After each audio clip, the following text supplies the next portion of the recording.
중앙성결교회 한기채 목사입니다. 역대하 7장 14절에 보면은 어려운 일 당했을 때, 특별히 전쟁이나 전염병이나 그 기근 같은 어려운 일이 있을 때 하나님께서 우리가 주님을 향해서 스스로 낮추고 또 잘못된 길에서 돌이키면서 회개하고 돌아오면은 이 땅을 고쳐주고 또 새로운 역사를 일으켜 주신다고 약속을 하셨습니다. 그래서 어려운 때 우리가 하나님 앞에 회개하고 나아가는 것이 귀하다, 그렇게 생각하고 있습니다. 그 칠죄 종이라고 하는 말이 교황 그레고리 1세가 6세기에 규정한 7가지의 죄악을 의미했습니다. 교만, 인색, 질투, 분노, 음욕, 탐욕, 나태. 이 7가지의 죄에서 모든 것들이 이게 파상돼서 나오는 죄의 근원이다, 이렇게 얘기를 했는데요. 저도 한국 교회가 새로워지기 위해서는 그동안에 잘못됐던 것들을 회개하고 나가야 된다, 그렇게 생각을 하고 있습니다. 그래서 한국 교회 회개해야 할 7가지 죄에 대해서 책을 썼는데요. 7가지는 영적 남용, 공의 사유화, 신앙생활의 사사화, 침묵 과다 신드롬, 공로자 신드롬, 송사 신드롬, 무례한 기독교입니다. 그래서 오늘 첫 시간으로 영적 남용에 대한 이야기를 한번 나눠보려고 생각하고 있습니다. 세상에 완벽한 교회 없죠. 또 그렇다고 해서 완전히 불완전한 교회도 없다고 생각합니다. 사람들의 모임이기 때문에 완벽할 수 없고 주님의 몸이기 때문에 불완전하지 않다고 생각합니다. 저는 교회에 대해서 늘 저희 어머니 같다는 생각을 했습니다. 어머니가 어렸을 때는 완벽한 것 같지만은 나이가 들면서 보면은 어머니의 허물도 보이더라고요. 그러지만은 어머니가 좀 잘못했다고 해서 어머니가 어머니 아닌 건 아니죠. 또 어머니를 사랑하고 또 돌봐야 하는 것처럼 때로 교회가 여러 가지 문제가 있지만은 교회를 떠나지 못하고 또 교회를 사랑하고 돌봐야 될 책임이 이 신앙생활하는 사람들에게 있습니다. 특별히 신앙생활 하다 보면은 교회로부터 또 교회 목사님이나 지도자로부터 상처를 받는 경우가 왕왕 있습니다.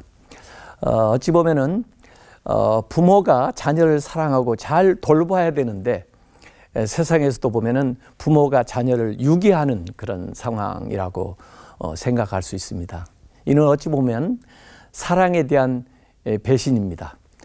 사실 배신의 죄가 제일 큰 것은 자기를 사랑하는 사람의 그 믿음을 이용해서 그 자기를 사랑하는 사람에게 유해를 가하기 때문에 배신의 죄가 제일 크다고 합니다. 그래서 가룟 유다는 그 단테의 신곡에 보면은 지옥 제일 아래에 배신했기 때문에 내려간다고 하는데, 요사이도 사회에서 뉴스가 되는 것은 부모가 자녀들을 유기하고 학대하는 그런 경우입니다. 특별히 목회자는 또 교회 지도자들은 양떼들을 맡아서 잘 섬기고 인도해야 되는데 그러리라 생각하는 그 믿음을 저버리고 오히려 그 힘을 가지고 성도들을 학대하거나 또 유기하는 그런 잘못을 보게 됩니다. 그래서 저는 이것을 spiritual abuse, 영적 학대라고 얘기를 합니다. 그래서 때로는 목회자가 부모처럼 친구처럼 다가와서 잘해줄 것 같으면서도 그를 조종하고 또 심지어 착취까지 하는 그런 경우를 실제 교회에서 보게 됩니다. 예수님이 분명히 경고하셨습니다. 거짓 선지자들을 삼가라. 저들은 양의 옷을 입고 너에게 나오나 그 속에는 노략질하는 이라 그랬습니다. 양의 탈을 쓰고 노략을 하는 이리와 같은 그런 경우를 예수님께서 경고하신 거죠. 그래서 여기에는 이 영적 남용이라고 하는 죄가 숨겨져 있습니다. 과거의 이단들은 물론 이런 일들을 많이 하고 또 사이비에게서 이 영적 남용하는 것을 많이 우리가 목격을 했습니다마는 전통적인 교회 안에서도 이 영적 남용하는 경우를 왕왕 보게 되는 겁니다. 이 남용이라고 하는 뜻은 abuse, 잘못 쓴다는 거죠. 그래서 주어진 권한이나 권리를 본래 목적이나 범위에서 벗어나서 함부로 행사한다는 의미입니다. 그래서 남이라고 하는 것은 물이 흘러 넘친다는 뜻으로 권한이나 권위를 잘못 또는 지나치게 사용하는 것을 남용이라고 하는데, 목회자는 영역을 가진 자입니다. 그래서 이 영역이라고 하는 것은 하나님이 주신 성령의 은사도 의미한 거지만은 또 이 목회자들에게 주신 권한만큼 또 목회자들이 감당해야 될 책임도 있습니다. 사실 이 영적 남용은 목회자뿐만 아니라 교회 안에서 평신도 리더들 가운데에도 영적 남용의 함정에 빠질 수 있는 것을 우리가 기억을 해야 됩니다.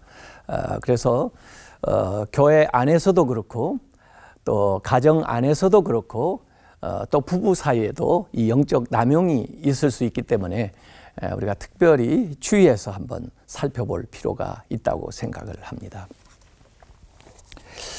하나님이 우리에게 주신 그 영역이 권력이 되지 않도록 주의를 해야 됩니다. 이 영역이 권력이 되면은 신자들을 강압하고 조종하고 또 심지어 착취까지 해서 신자들로 하여금 육체적, 정신적 피해를 넘어서 그 영혼에 씻을 수 없는 깊은 상처를 남기게 됩니다. 이단 사이비가 물론 그렇지만은 전통 교단 안에서도 영역을 남용하는 교회 그리고 목회자들을 종종 보게 되는데, 그들에게는 영역이 어느덧 권력이 되어 있습니다. 그래서 하나님을 잘 믿으려는 신자들은 어떤 세상의 권력이나 재력보다도 이 영역이 큰 영향을 미치기 때문에 목회자의 그 말 한마디 또 행동 하나가 교인들에게 큰 영향을 미친다고 볼 수 있습니다. 그래서 목회자는 더 높은 도덕성과 거룩함을 지녀야 되고 또 자기가 하는 말과 행동이 신자들에게 어떤 영향을 미치는가 하는 것을 항상 고려하면서 말하고 행동해야 된다고 생각합니다. 십계명의 그 제3계명에 보면 내 하나님 여호와의 이름을 망령되이 일컬지 마라 그랬는데, 그 망령되이 일컫는다는 것이 abuse, 잘못 사용하는 거죠. 그러니까 하나님의 이름을 잘못 사용해 가지고 이 자기의 목적을 이루려고 하나님의 이름을 들먹이거나 또는 자기의 뜻을 합리화하기 위해서 하나님의 이름을 사용하는 것은 그 하나님의 이름을 abuse, 잘못 활용하는 영적 남용이라고 볼 수 있는데, 이것은 특별히 제도화된 종교 안에서 그 발견되는 이 비행이라고 볼 수 있는데, 하나님의 이름을 사칭하는 종교 사기에 해당을 합니다. 그래서 우리가 하나님의 이름을 언급할 때는 합당하게 불러야 됩니다. 만약에 자기가 하나님의 말씀이라는 확신이 없으면 내 생각에는, 내 의견에는 이렇게 솔직하게 얘기하는 것이 좋습니다. 이 영적 남용의 구체적인 사례로 보면은 재정적인 착취, 또 비밀을 요하는 비밀주의, 또 사회적인 고립, 위협하는 말, 또 개인 생활을 통제하는 것, 또 공중 앞에서 비판해서 수치심을 유발하는 것, 또 죄책감과 두려움으로 심리적으로 학대를 하는 것, 육체적으로 학대하는 것, 성적인 학대, 이런 여러 가지 현상으로 나타납니다. 대표적으로 이 영적 남용하는 것을 몇 가지 살펴보면요, 우선 권위주의가 있습니다. 물론 이 권위가 필요하죠. 그러나 이 권위와 권위주의는 구분이 되어야 합니다. 공동체를 잘 유지하기 위해서는 유연한 권위, 또 공동체 구성원들이 인정하는 그런 권위가 필요합니다마는 권위주의는 내가 하나님의 자녀이기 때문에 내 말이 무조건 옳고 또 너희들은 내 말에 순종해야 된다. 이렇게 신자들에게 강요하는 것은 권위주의라고 볼 수가 있습니다. 이렇게 신자들을 억압하는 것은 영적 협박 또 신자 길들이기에 해당해서 목회자도 하나님 앞에 돌봄을 받아야 될 또 하나님 앞에 섰을 때 죄인인데도 성도들 앞에서 이 자기의 의견을 강요하고 또 성도들을 강압적으로 이끌어 가지 않는지 살펴봐야 합니다. 둘째는 율법주의입니다. 구약 시대의 율법주의, 그걸 물론 우리가 생각할 수 있습니다만은 지금 와서 생각해 보면은 신율법주의라는 것도 있습니다.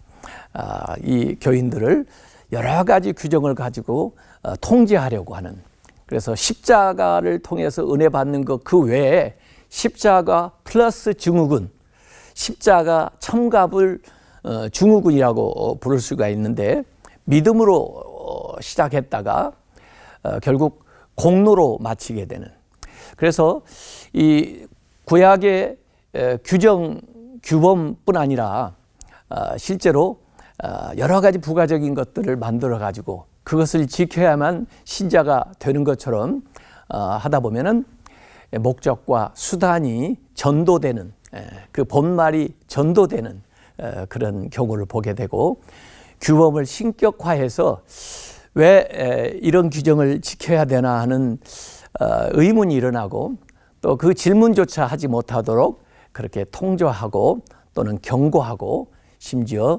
징계하는 이런 일들도 많이 보고 있습니다. 셋째는 영적 엘리트주의입니다. 자기나 또 자기 집단의 엘리트 의식을 부여해가지고 자기만 특별한 목사고 자기 교회만 아주 대단한 교회인 것처럼 이야기하는 것도 우리가 의심해 볼 필요가 있습니다. 네 번째는 은사주의입니다. 성령님이 주시는 은사는 교회 유익과 성도들의 그 덕을 세우기 위해서 교회에 주신 것인데, 자기만 특별한 은사를 가졌고 또 자기의 목적을 위해서 그것을 다른 사람들에게 나눠주는 것처럼 그렇게 그 영적 은사를 남용하는 경우도 보게 됩니다. 그리고 그런 또 은사를 받지 못한 사람들은 판단하고 또 자기가 우월한 입장에 있는 것처럼 이야기하는 경우가 많이 있습니다. 그래서 또 어떤 사람은 무슨 투시의 은사를 받았다고 하면서 교인들의 어떤 과거의 일들을 폭로하고 또 그렇게 해서 그 교인을 공경에 처하게 하는 그런 일들도 있습니다. 그래서 자기의 영적 권위를 높이고자 부도덕한 그런 언행을 하고 또 결과적으로는 하나님이 맡긴 그 소중한 영혼을 그 상처를 주는 그런 일들을 하는 경우를 우리가 주목해서 또 주의해서 봐야 됩니다. 성령의 은사는 교회를 세우고 또 성도들에게 덕을 세우고 또 유익을 위해서 사용해야 좋은 은사고, 또 아무리 좋은 은사라도 절제가 필요합니다. 그래서 그 성령의 9가지 열매도 사랑으로 시작해서 절제로 끝나는데, 모든 은사가 사랑을 통해서 또 절제하는 것을 통해서 나타나야 그 은사가 남용되지 않는다 하는 것을 우리가 생각해 볼 수가 있습니다. 다섯 번째는 영적 가족 지상주의입니다. 생물학적인 가족보다 영적 가족이 우수하고 또 영적 가족이 우선한다고 그렇게 가르치면서 사람들에게 이제 헌신을 강요하는 겁니다. 물론 예수님께서 제자들을 부르실 때 아버지나 어머니를 나보다 더 사랑하는 자는 내게 합당하지 않고 아들이나 딸을 나보다 더 사랑하는 자도 내게 합당치 않다, 이렇게 말씀을 하셨고, 또 죽은 자들이 그들의 죽은 자들 장사하게 하고 너는 나를 따르라 말씀하셨지만은, 이것을 가져다가 극단적으로 곡해하고 강화해서 혈연적인 가족 관계를 단절시키고 자신의 공동체에 대한 충성을 강요하는 것은 영적 남용이라고 볼 수가 있습니다. 심지어 이들은 자기가 대리부모다 또는 심지어 내가 참 부모다 이렇게 하면서 충성을 강요하고 혈육의 부모 또 자식과의 그 친밀한 관계를 육신에 집착하는 죄로 보면서 가족을 떠나도록 강요하고 또 세상 일터를 떠나서 집단으로 공동체 생활을 하게 하고 또 무임금으로 노동을 시키면서 착취하고 기존에 맺었던 사회적 교류를 단절시키는 이런 현상을 우리가 이단에서 많이 봐서 또 사회적 문제가 되기도 합니다만은 건강하게 신앙생활해야 할 교회 안에서도 이런 면들을 우리가 볼 때가 있어요.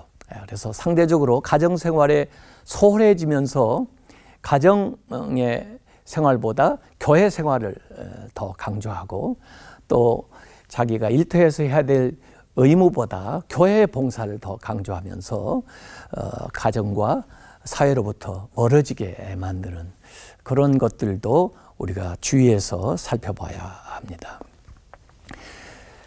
이런 남용하는 교회들, 이 로날드 앤로스라고 하는 사람은 그 남용하는 교회들에 대한 책에서 이 세상에서 참된 그리스도인이 되는 데 있어서 가장 큰 장애물은 다름 아닌 다른 그리스도인이라고 말을 했습니다.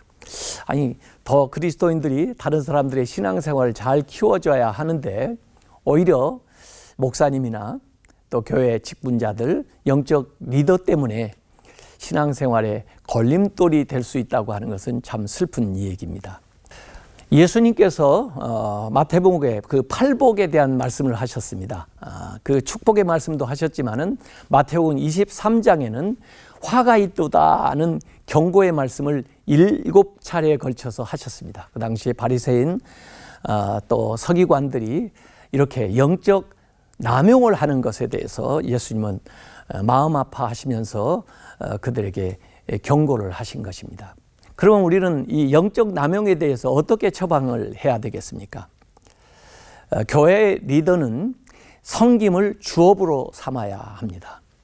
예수님이 제자들과 같이 계실 때 이 제자들은 특별히 야고보 요한은 예수님의 그 영광 자리에서 좌우편에 앉게 해달라고 자기 모친까지 동원해서 부탁을 했습니다. 그런데 예수님은 이 하나님 나라의 질서는 이 세상 질서와 다르다고 말씀을 하셨습니다. 이방인의 집권자들이 그들을 임의로 주관하고 그 고관들이 그들에게 권세를 부리는 줄을 너희가 알거니와 너희 중에는 그렇지 아니하니 너희 중에 누구든지 크고자 하는 자는 너희를 섬기는 자가 되고 너희 중에 누구든지 으뜸이 되고자 하는 자는 너희의 종이 되어야 하리라 이렇게 말씀을 하셨습니다. 기독교의 리더는 군립하는 자가 아니라 섬기는 자입니다. 조종하는 자가 아니라 인도하는 자이며 명령하는 자가 아니라 본보기를 보이는 자입니다. 목사의 직분도 지위가 아니라 섬김의 자리입니다. 따라서 목사 교회 리더들에게 주어진 힘의 질적인 변화가 요청됩니다. 세상에서는 힘의 양, quantity of power, 그래서 그 힘의 균형을 얘기해서 균형을 잘 맞추면 정의롭다 하지만은 하나님이 말씀하시는 것은 힘의 질을 얘기하고 있습니다. quality of power. 그 힘이 변화가 되어서 다스리는 힘에서 섬기는 힘으로 바뀌게 되면 사실 힘이 많을수록 더 좋은 거죠. 그래서 리더는 사람을 통제하고 약탈하는 지배자가 아니라 섬기는 자다. 섬김의 리더십이 필요합니다. 특별히 목사는 설교를 할 때 설교는 분명 하나님의 말씀을 대언하는 게 그 자기의 그냥 모든 발언이 하나님의 말씀처럼 인정받기를 원하면서 성도들에게 아멘을 강요하거나 또 하나님의 말씀을 빙자해서 자기의 견해나 또 생각을 주입하는 이런 일들도 우리가 주의를 해야 됩니다. 말로 사람을 조종하려고 하고 또 언어 폭력으로 인격을 모독하는 것도 주의해야 됩니다. 확신 있고 힘 있게 말씀을 선포하는 것도 중요하지만은 그 말씀이 진정 하나님께서 주신 말씀인지 확인하는 노력이 필요합니다. 바울 같은 분도 서신에 보면은 하나님께 받은 주님의 말씀과 또 자신의 의견을 말하는 것과 구분해서 얘기하는 적이 있습니다. 그래서 하나님의 말씀을 전할 때 두렵고 떨림으로 우리가 강단에 서서 대언을 해야 한다는 것을 꼭 잊지 말아야 하겠습니다. 또 우리의 그 주어진 영역이, 영적인 은사가 권력이 되지 않도록 주의를 해야 됩니다. 하나님께서는 하나님의 교회를 섬기도록 또 교우들을 인도해 나가도록 영역을 주시고 은사를 주시기도 합니다. 그것을 주님이 주신 목적에 합당하게 써야지 엘리와 그 두 아들처럼 그것을 자기의 사적인 목적을 위해서 남용을 해서는 안 됩니다. 이 영적 남용하는 이 죄는 공소시효가 없습니다. 하나님께서는 이 영적 남용을 한 것을 반드시 책망하고 심판하실 것입니다. 교회 리더들은 특별히 이 권력의 유혹, 도움을 청하는 사람들을 조작하고 통제하고 싶은 유혹을 잘 알고 있어야 됩니다. 세상 사람들의 칭찬과 세상의 인기, 성공하려는 유혹, 영향력이 있는 특별한 사람이 되려는 유혹을 경계해야 됩니다. 의사가 좋은 직업이지만 동시에 위험한 직업입니다. 왜냐하면 생명을 다루는 직업이기 때문입니다. 그런 의미에서 목사를 포함한 영적 리더들도 귀한 직분이지만 위험한 위치에 있다고 하는 것을 인지해야 됩니다. 왜냐하면 천하보다 더 귀한 영혼을 돌보고 있기 때문입니다. 그래서 야고보는 그렇게 얘기했습니다. 내 형제들아, 너희는 선생된 우리가 더 큰 심판을 받을 줄 알고 선생이 마지 되지 말라라고 얘기를 했습니다. 큰 권한, 권력에는 그 많은 큰 의무와 책임이 뒤따릅니다. 우리에게 많은 것을 주셨으면 또 주님께서 많은 것을 요구하실 것입니다. 우리는 사역을 할 때도 은혜로 감당하고 또 사역이 잘 돼서 사람들이 우리를 주목할 때에도 오직 하나님께만 영광을 돌리고 하나님 앞에, 사람 앞에 겸손한 모습으로 거룩한 사명을 감당해야 할 것입니다.